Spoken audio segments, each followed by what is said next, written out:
Bill and Ben are tank engines who live at a port on Edwards Line. Each has four wheels, a tiny chimney and dome, and a small squat cab. They are kept busy pulling trucks for ships in the harbor and engines on the main line. The trucks are filled with china clay dug from the nearby hills. China clay is important. It is needed for pottery, paper, paint, plastics, and many other things. One morning, they arranged some trucks and went away for more. They returned to find them all gone. They were most surprised. Their drivers examined a patch of oil. "That's a diesel," they said, wiping the rails clean. "It's a what'll?" asked Bill. "A diesel, I think," replied Ben. "There's a notice about them in our shed. I remember. Coughs and sneezes spread diseases. Who had a cough in his smoke box yesterday?" "Fireman cleaned it, didn't he?" "Yes, but the dust made him sneeze, so there you are. It's your fault the disease came." "It isn't! It is!" "Stop arguing, you two," laughed their drivers. "Come on, let's go and rescue our trucks." Bill and Ben were aghast. "But he'll magic us away like the trucks." Their drivers laughed. "He won't magic us. We'll more likely magic him. Listen, he doesn't know you're twins. So, we'll take your names and numbers off, and then this is what we'll do." Bill and Ben chuckled with delight. "Come on, let's go," they said eagerly. Creeping into Edward's yard, they found the diesel on a siding with the missing trucks. Ben hid behind, but Bill went boldly alongside and stood facing the diesel on the points leading out to the main line. The diesel looked up. "Do you mind?" he asked. "Yes," said Bill, "I do. I want my trucks, please." "These are mine," said the diesel. "Go away."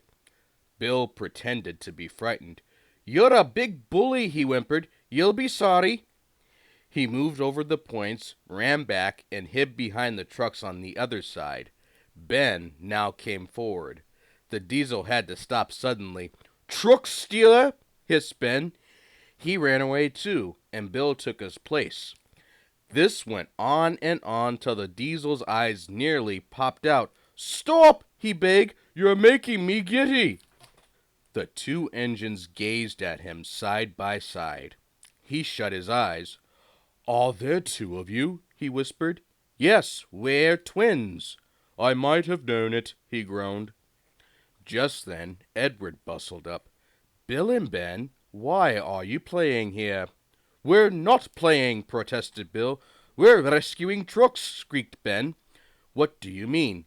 Even you don't come in our yard without asking. And you only take the trucks we give you." "But," they both squeaked indignantly, "this diesel didn't even ask. He just took the lot."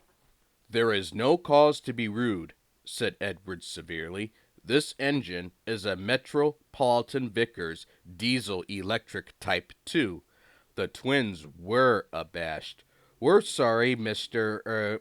Never mind," he smiled. "Call me BoCo. I'm sorry I didn't understand about the trucks." "That's all right then," said Edward. "Off you go, Bill and Ben. Fetch BoCo's trucks.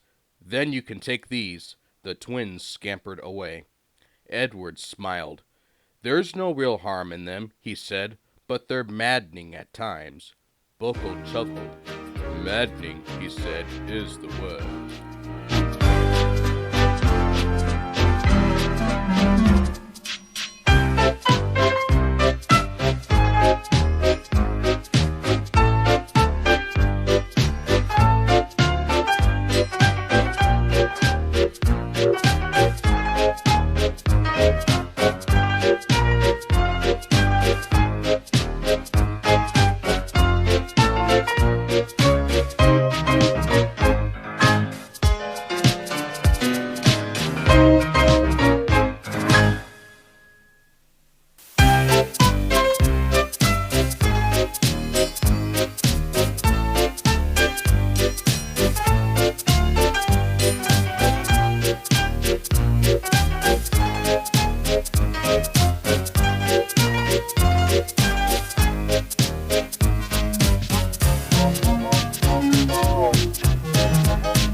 BoCo reached the big station and arranged his trucks. Then he went to the shed and asked politely if he could come in. Duck was not pleased to see a diesel, but presently, when he found that BoCo knew Edward, he became more friendlier. And by the time BoCo had told him about Bill and Ben, they were laughing together like old friends. "Have they ever played tricks on you?" asked BoCo. "Goodness me, yes," chuckled Duck. "Edward is the only one who can keep them in order." "You know," went on Duck, "I sometimes call them the bees." "A good name," chuckled BoCo. "They're terrorists when they start buzzing around." Just then, James bustled in. "What's that, Duck? Are you terrified of bees? They're only insects after all, so don't let that buzzbox diesel tell you different." "His name is BoCo, and he didn't. I wouldn't care," interrupted James. "If hundreds were swarming around, I'd just blow smoke and make them buzz off." "Buzz, buzz, buzz," retorted Duck. James retired into a huff. James was to pull the express next morning, and when Duck brought his coaches, the platform was crowded. "Mind your backs! Mind your backs!"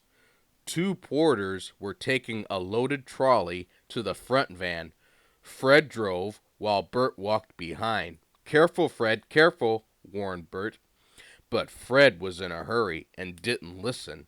Suddenly, an old lady appeared in front. Fred stopped dead, but the luggage slid forward and burst the lid of a large white wooden box. Some bees flew out, and just as James came backing down, they began to explore the station. Someone shouted a warning. The platform cleared like magic. The bees were too sleepy to be cross. They found the empty station code.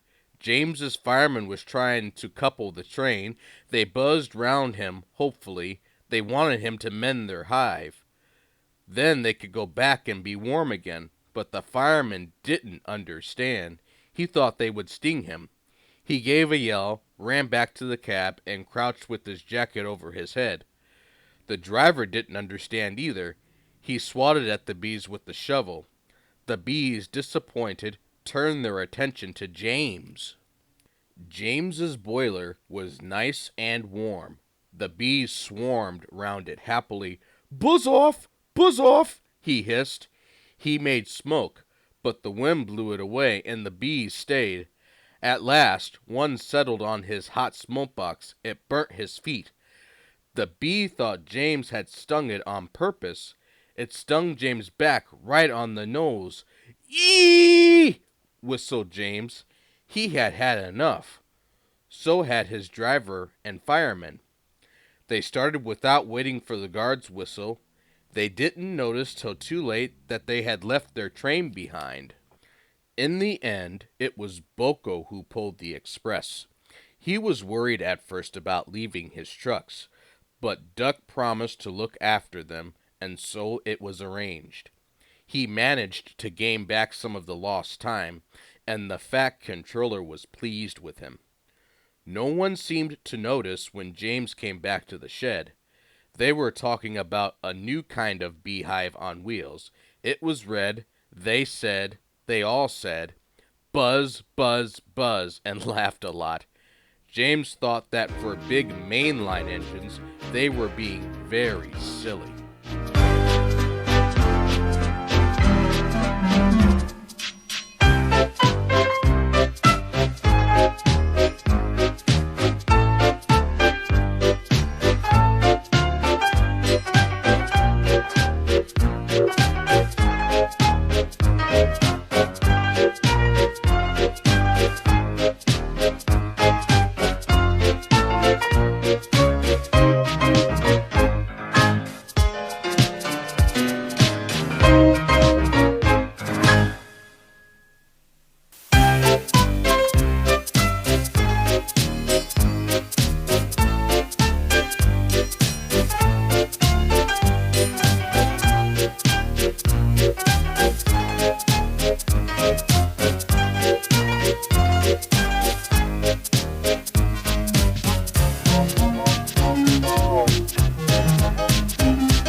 Thomas's branch line is important, and so is Edward's.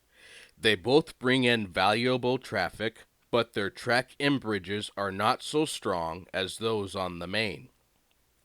That is why the Fact Controller does not allow the heavier mainline engines, such as Gordon and Henry, to run on them. If, however, you had heard Gordon talking to Edward a short while ago, you would have thought that the Fact Controller had forbidden him to run on branch lines for quite another reason. "It's not fair," grumbled Gordon. "What isn't fair?" asked Edward. "Letting branch line diesels pull mainline trains." "Never mind, Gordon. I'm sure BoCo will let you pull his trucks sometimes. That would make it quite fair." Gordon spluttered furiously. "I won't pull BoCo's dirty trucks. I won't run on branch lines." "Why not? It would be a nice change." "The Fat Controller would never approve," said Gordon loftily. "Branch lines are vulgar." He puffed away in a dignified manner. Edward chuckled and followed him to the station. Gordon, his driver, and his fireman all say it was the lady's fault. She wore a green floppy hat and was saying goodbye to a friend sitting in the coach nearest the guard's van. It was almost time to start. The fireman looked back. He was new to the job. He couldn't see the guard, but he did see something green waving. He thought it was the flag. "Right away, mate," he called. But the guard had not waved his flag. When Gordon started, he left some luggage, several indignant passengers, and the guard all standing on the platform. Every evening, 2 fast trains leave the big station within 5 minutes. The 6:25 is Gordon's for the main line. Edward's, at 6:30, runs along the branch. By the time Gordon had been brought back, Edward's train was overdue. "You've missed your path, Gordon," said the Fat Controller crossly. "Now we must clear Edward's train before you can start." This should have put everything right with the last possible trouble, but control at the big station made things worse. They forgot to warn the signalman at Edwards Junction about the change of plan.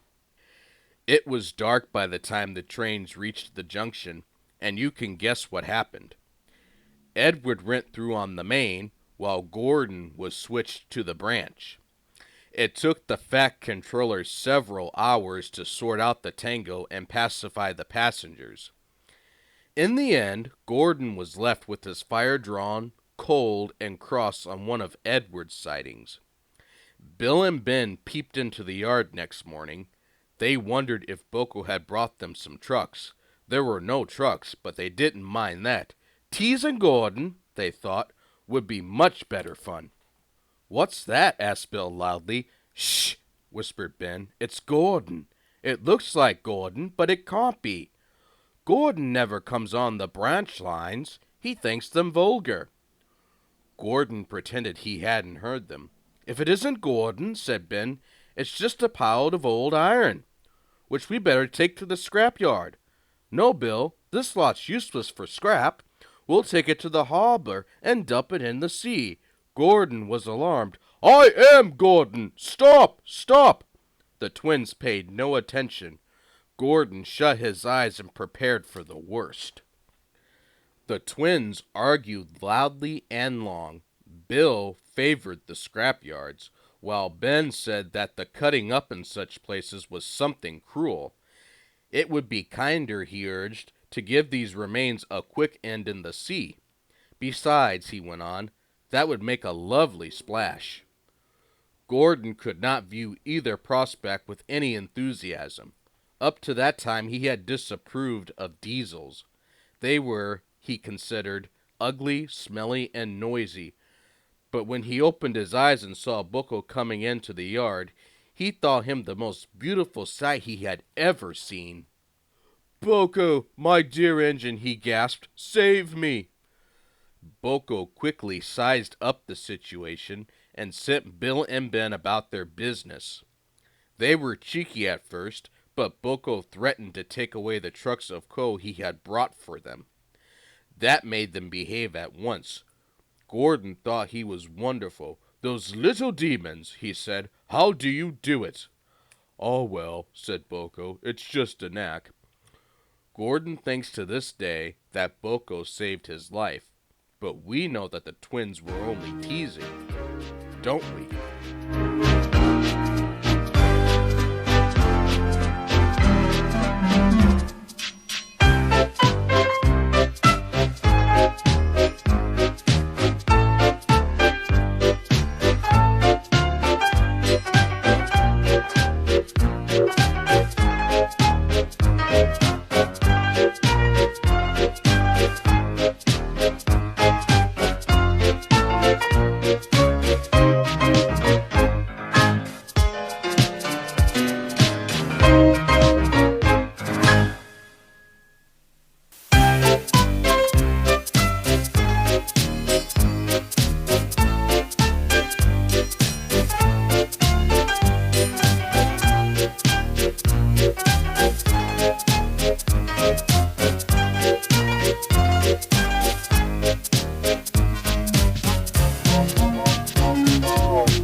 Edward scolded the twins severely, but told Gordon it served him right. Gordon was furious. A few days later, some enthusiasts came. On their last afternoon, they went to the China Clay Works. Edward found it hard to start the heavy train. "Did you see him straining?" asked Henry. "Positively painful," remarked James. "Just pathetic," grunted Gordon. "He should give up and be preserved before it's too late." "Shut up!" burst out Duck. "You're all jealous. Edward's better than any of you." "You're right, Duck," said BoCo. "Edward's old, but he'll surprise us all." Bill and Ben were delighted with their visitors. They loved being photographed and took the party to the workings in a brake van special. On the way home, however, the weather changed. Wind and rain buffeted Edward. His sanding gear failed, his wheels slipped, and his firemen rode in front, dropping sand on the rails by hand. "Come on, come on, come on," panted Edward breathlessly. "This is dreadful." But there was worse to come. Before his driver could check him, his wheels slipped fiercely again and again. With a shrieking crack, something broke and battered his frame and splashers up and out of shape. The passengers gathered round while the crew inspected the damage. Repairs took some time. "One of your crank pins broke, Edward," said his driver at last. "We've taken your side rods off. Now you're a single, like an old fasten engine." "Can you get these people home? They must start back tonight." "I'll try, sir," promised Edward. They backed down to where the line was more nearly level. Edward puffed and pulled his hardest, but his wheels kept slipping, and he just could not start the heavy train. The passengers were getting anxious. Driver, fireman, and guard went along the train making adjustments between the coaches. "We've loosened the couplings, Edward," they said. "Now you can pick your coaches up one by one, just as you do with trucks." "That will be much easier," said Edward gratefully. So, with the fireman sanding carefully in front, the driver gently opened the regulator. "Come on," puffed Edward. He moved cautiously forward, ready to take the strain as his tender coupling tightened against the weight of the first coaches. The first coach moving helped to start the second helped the third, and so on down the train. "I've done it! I've done it!" puffed Edward, his wheels spinning with excitement. "Steady, boy," warned his driver, skillfully checking the wheel slip. "Well done, boy! You've got them! You've got them!" And he listened happily to Edward's steady beat as he forged slowly but surely up the hill. The passengers were thrilled. Most had their heads out of the window. They waved and shouted, cheering Edward on. The Fat Controller paced the platform. Henry with the special train waited anxiously too. They heard a beep beep. Then battered, weary, but unbeaten, Edward steamed in. The fat controller stepped angrily forward. He pointed to the clock. But excited passengers swept him aside. They cheered Edward, his driver, and fireman to the echo before rushing off to get in Henry's train. Henry steamed away to another storm of cheers, but not before everyone knew Edward's story. Edward went thankfully to the shed, while Duck and BoCo saw to it that he was left in peace. Gordon and James remained respectfully silent. The fat controller asked BoCo to look after Edward's line while he was being mended. BoCo was pleased. He worked well, and now they run it together. Bill and Ben still tease him, but BoCo doesn't mind. He lives at Edward's station, but is welcome anywhere, for he is now one of the family. Donald and Douglas were the last to accept him, but he often helps with their goods trains. And the other day they were heard to remark, "For a diesel, young BoCo's not such a bad sort of engine." That, from the Caledonian twins, is high praise indeed.